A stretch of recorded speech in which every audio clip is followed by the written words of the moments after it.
Hi, today we're going to talk about how to declutter clothes that don't fit. First, I'm going to give you several tips and ways to think about getting rid of clothes that don't fit, right? Because one idea might work for someone and another idea might work for someone else. So I'm just going to give some different ways. Then I'm going to give you some storage tips for your clothes. So hopefully, after you've decluttered, just a way to be more organized. And then I'm going to wrap up with a clothing challenge that you can try yourself at home. So I was just thinking of a client that I worked with recently, young, probably in her 30s, maybe late 30s, and we were working on the wardrobe, so clothing that didn't fit. And she had done some on her own, but having a professional organizer there, I think she decluttered a lot more than she would have normally. We cleared out like 14 bags of clothing, and she still had plenty left. And being totally honest, I would say that is a typical American wardrobe. So the clothes were kind of everywhere. They were spilling out of the hanging space and the dressers that she had. But in reality, it was just like too much. She still had many items to wear. Sometimes I like to think about if you wore like a new shirt every day, how many days would you do that? I did another closet recently, and a woman's significant other was moving in, so we were making room for him. And she said he owns 90 pairs of pants because he counted. And I was like, wow, you could wear a clean new pair of pants every day for 3 months. That's a long time. So, just know that if you have an sort of average American closet, very likely you can get rid of many, many, many things without a big impact on your actual life. So that's sort of the overarching thought I want you to have as we go into this. So if you know Marie Kondo, the life-changing magic of tidying up, that might be like one word off, but you know right away when you touch your thing or even look at it. Oh, this sweater, the sleeves are a little too short, or I like this top, but I wish it was in a different color, or oh, it's like a little too tight, or I like it, but the collar always looks weird. So those are all things that you should get rid of. We hold on to them. It's normal. We all do it. We're thinking like maybe I'll wear it, but really every time you put it on, you're just reminded of that thing you already knew. The sleeves are too short. The collar is weird. The fit is off. The color is a little off. So just get rid of those things with confidence. Part of the reason you can get rid of a lot of clothing with confidence is most of it is not very sentimental.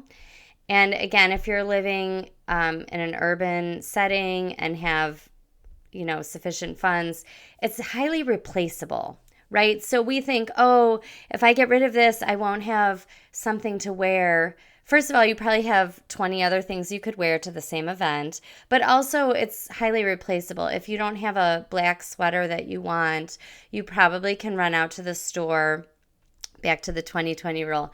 Probably there's a store, close to your home within 20 minutes or a little bit more where you can get a black sweater that will fit you at least as well as that one, if not better, that you like more. And if you spend some time looking for the quality item that might be more expensive, but that you really love the fit, that's ideal, right? So fewer clothes, but you love to wear them all. That's what we're going for. For some items, you might have to have a little try-on party. That's like get your music, get your water bottle, and just plan to try those items on so you can know. That's probably a smaller fraction of your clothing, right? So you've kind of gone through and seen which ones you don't want. And then there's a smaller section you have to kind of try on and be like, would I wear this? Where would I wear it? How's the fit? Another thing I wanted to mention is sometimes we take everything out of the closet, and I do love to do that.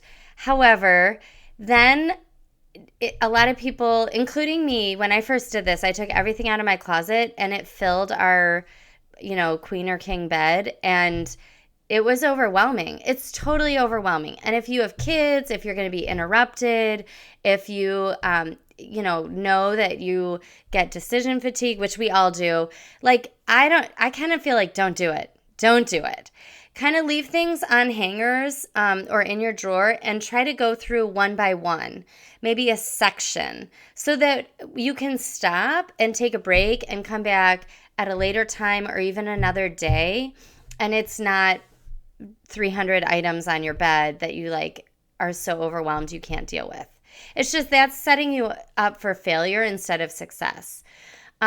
So even I'll do this with my clients. Sometimes I don't take everything off the out of the hangers. We literally just go one by one. Okay, what about this one? What about this one? What about this one? We just sort of flip through them like filing and then pull out the ones that we don't want.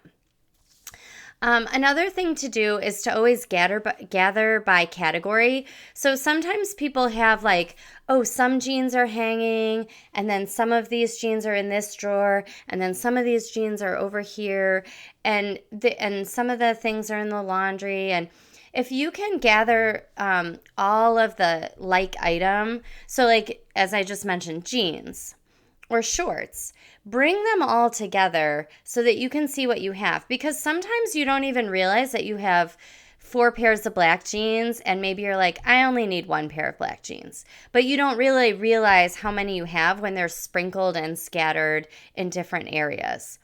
So trying to, these are all my work dresses. These are all the skirts that I, kind of business casual level that I would wear to work. Here's my fancy dresses that I would wear to a wedding. Try to categorize. And one of the things that research has shown, which is sort of interesting, is that people who are real collectors, savers, have a problem getting rid of things, they actually struggle with making too many categories.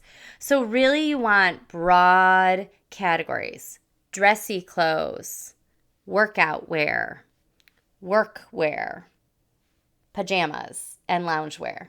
Like you want to keep these broad categories. You don't want to be like things I wear to ice skating, things I wear only when I go to this place, things I wear, like that's too, maybe church wear or, religious ceremony wear if you attend that. And business casual, to me, that's all sort of the same level. So I would kind of have that all together. Like something I would wear to, like that I'm wearing now, I would wear this to a religious service. I would wear it to an office event, a networking function. So you want to try to go with broad categories. Sometimes you can use, this is from Minimal Mom, a time will tell box. So if you want to declutter your clothes, but you're feeling like really unsure, like, oh, what if I'm going to miss this thing or these things? You can put them in a time will tell box and then get them out of your day-to-day closet, right? So you put them in a box. Hopefully we all have boxes from Amazon or whatnot in our house these days. But label it with the date, kind of put clothes, or if there is a certain category, you can write that on the box. And then move that into the garage, the basement, maybe it's the back of the car. I don't know. But get it out of your day-to-day living area into a more storagey spot, because that's part of it. Is sometimes people have way too much in their closet where they are day to day, and that makes getting dressed really hard, because instead of being like, what should I wear, your brain is like, I don't actually like that, I don't fit in this, I don't want to wear that. And so then you've made 5 decisions before you've even kind of said, what do I want to wear? So the time will tell box is helpful because then, you can wait a month or 2 months. And if you need something from it, you can go and pull it. But if you haven't needed anything from it in a reasonable time and you can decide what that is, donate it. Don't open the box, just donate it. So that's the time will tell box. And so as you can see, all these strategies are getting stuff out of your closet. Another tip is to dress the body you have now. Dress the body you have now. Many people, especially women, their weight fluctuates, and I understand that. And you go through changes. My body, I've had 2 children. My body is not the same as before I had children.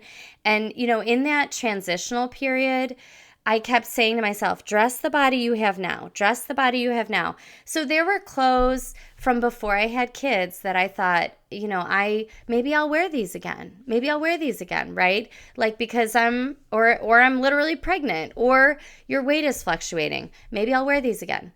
Again, you want to box those up. Hey, this is size 14. This is all extra large. This is all, mediums, whatever it is. Label them by size and move it into your longer term storage area. You can use it in a time will tell fashion. If it is more like a pregnancy and you're thinking like, we'll see what the weight is after, and then I'll get rid of the stuff that doesn't fit. Or maybe it's just like, women say this to me all the time, primarily women, can be anyone. I don't want to have to buy a new wardrobe when my weight changes again. And I know it will change because I've done this through my life.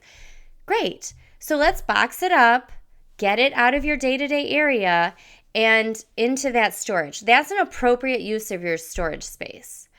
What you want is you want to open that closet and every item you would be excited to wear. And if you're not excited to wear it, that's what you should get rid of. Very similarly, you might be holding on to some things for sentimental reasons. These would be like, certainly a wedding dress, or other, like first communion dresses, baptism dresses, other various, ceremonial pieces that are really important to you that you want to keep. And of course, if you're saving a wedding dress, like get it dry cleaned and preserved in a nice box. Keep it away from, potential water damage and things like that. But anyway, there's also a whole bunch of like, people will maybe keep a sweatshirt from their college, a t-shirt from their high school, a t-shirt from a concert you attended. So it's not something you're really wearing or planning to wear, and you want to keep it. I would call that sentimental clothing, and I would separate it out again from the clothes that you wear, because you're keeping it, and maybe it goes into a bottom drawer of your dresser and you just have it there. Or, can you display it? Is it an important jersey? You want to get it framed and hung on the wall, something like that. But just to separate out those things that you're not going to wear and have them in a little bit of a different area. Welcome to keep them. So those are sort of my tips. When people hit maintenance mode, and if you're overwhelmed, you can do this today. Having a box or a clear, donation box in your closet, and then when you try something on and it doesn't fit right, instead of thinking, oh, next time it'll fit right, it won't. That's the message. It won't fit right next time. Put it right into the box. And then as the box gets full, you can take that in for donation or selling, whatever you do with your unwanted clothes. So I wanted to kind of switch tactics over to storage tips. So I like to have, I've kind of mentioned this closet. Most people have closets, hanging area, where you really are excited to wear everything there. And I like doing it a bit of a dressy closet or like a nicer closet. So for me, and you maybe have heard the term capsule wardrobe, but the idea is, you're excited to wear everything. Like, don't hold back. If it's your favorite shirt, wear it all the time. Wear it every week. And you open it and you're excited to do it. And for me, it's stuff that is a little bit nicer. It's stuff I would call going out wear, or stuff I might wear to a restaurant with friends, or a date night with my husband, or I might wear it to a networking luncheon, something where I'm going to meet other business owners. So those are like, I don't go to an office every day, so that's my more business casual wear. And it goes into some of the dressier things that I would wear to a wedding, but those are kind of all together at the end because I'm not pulling out a wedding level fancy dress for a networking luncheon, But that's what I would kind of recommend. And having it really nice, and you would love to wear everything there. That's the thing. It's in season. You'd love to wear it all. I would recommend, if you don't have enough storage or closet space, having a secondary, put away those off-season clothes. If you have enough closet space, I don't, you can have out all seasons. Here in Northeast Ohio, we have winter. I put those aside, and then fall and spring, I'm switching them out. And then I like in drawers, underwear, and that's probably like lingerie, bathing suits, all that kind of stuff, socks, loungewear. So it's sort of like pajamas, stuff you would wear outside of the house. We all have that. Those really old t-shirts, those really baggy pants that are super comfy. I'm not going out of the house in it. So that's my loungewear, pajama wear, and then workout gear. So workout gear usually is just nice in a drawer. Whatever you do, whatever you need for your workouts, have that there. And then sometimes people have, if you have uniforms for work, maybe you have a separate drawer for that because you're wearing a lot of, you have a bunch of uniforms or scrubs or something like that for work. The other thing that can be nice in drawers or shelves is like your heavy sweaters and pants, especially heavier pants like maybe jeans. Those things just don't do as well usually hanging. And everyone's closet is different, what they have available. The other thing that I want to just warn you away from that I hate seeing is they're like almost like cardboard shelves that you usually hang over your bar, and it's like a tall thing, and an organizer for your closet. But usually what happens, they're just made of cardboard if you look at them, and so like covered in fabric usually. And so people will jam them with these heavy sweaters, and then they start bowing, and they look awful, and they're hard to get stuff in and out of. So I do have some. I use them for purses, and I'm not jamming purses. I have like 2 purses in each box or opening, so they're like very light. I've had them for years. There's no bending of the cardboard, and you can like really see and access what you're getting in and out. So that's the warning. I just want to warn you away from those for heavy items. And then the last thing I wanted to do was just let you know about a clothing challenge, a minimalist clothing challenge. This is going to seem extreme and outrageous, and also it's kind of fun to think about. It's called Project 333. It's by Courtney Carver. There's tons of information on the internet about this from her and others. It's, she has a book, she has a website, there's tons out there. But basically the idea is she did a little wardrobe test, and she said, what if I only wear 33 items for 3 months? So that matches the seasons. You change it out seasonally. She goes so far as to include like her jackets, her jewelry, and her shoes. And she, I think, worked in corporate America when she started it, and she was like, nobody noticed. I thought people would notice that I was wearing the same 33 items, and no one noticed. And when you say the 33 items, she does not count the categories I mentioned, the underwear, loungewear, pajamas, workout wear. She does not count that. This is your business wardrobe, your going out wardrobe, meeting friends, going to the grocery store, going on date nights. And really 33 is a lot, right? You could do like 8 pairs of pants, 8 tops, and then 8 sweaters. That's if it's cool out. And then, a couple jackets, couple pair of shoes, maybe a sandal, a dressier shoe. So it really is, it's quite a challenge, especially if you have a traditional wardrobe. This is a minimalist challenge. I think the first time I did it, I got down to 50, and I was like, this is pretty amazing. It's also nice to see the difference in how you feel in terms of decision fatigue and just like getting dressed. Every morning when you're going to your drawers or your closet, your shelves to get dressed, if you're feeling stressed, frustrated, exhausted, and you have nothing to wear, like experiment with less. Experiment with less, because that's what's going to help you lighten the load. There is so much else going on in your life, the things that matter that you should be focusing on. So let this um, this is not important. Have clothes that you feel amazing in, confident, beautiful, that you can live your life in, feel great, and just get rid of the rest. It's not something to focus on, you know? I don't want you to waste your time. So those are my tips on how to declutter clothes that don't fit, and I hope it was helpful, and I'll see you soon. Bye.